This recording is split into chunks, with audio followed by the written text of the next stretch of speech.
এখানে চলে যাবে, এখান থেকে সেটিংয়ে চলে যাবে। তো সেটিংয়ে আসার পর এখান থেকে তোমরা যে অ্যাকাউন্ট সেন্টার এখানে ক্লিক করে দিবে।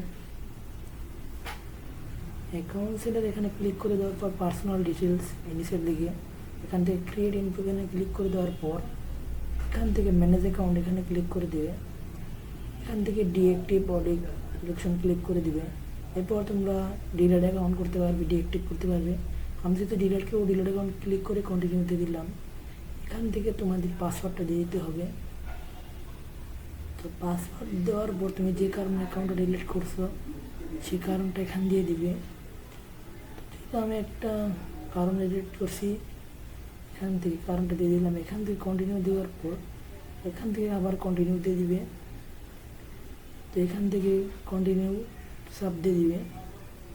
এখান থেকে ডিলিট অ্যাকাউন্টে ক্লিক করে দিবে। এখন তোমাদের আইডি মানে অ্যাকাউন্ট ডিলিট হয়ে যাবে। তো ভিডিওটা কেমন লাগলো কমেন্টে জানাবে, আর ভিডিওটি ভালো লাগলে অবশ্যই লাইক সাবস্ক্রাইব করে বেল বাটন অন করে রাখবে এরকম আরও গুরুত্বপূর্ণ ভিডিও পাওয়ার জন্য। তো আমাদের আইডি দেখতেই পাচ্ছে এতক্ষণে ডিলিট হয়ে গেছে। সবাইকে ধন্যবাদ। আসসালামু আলাইকুম।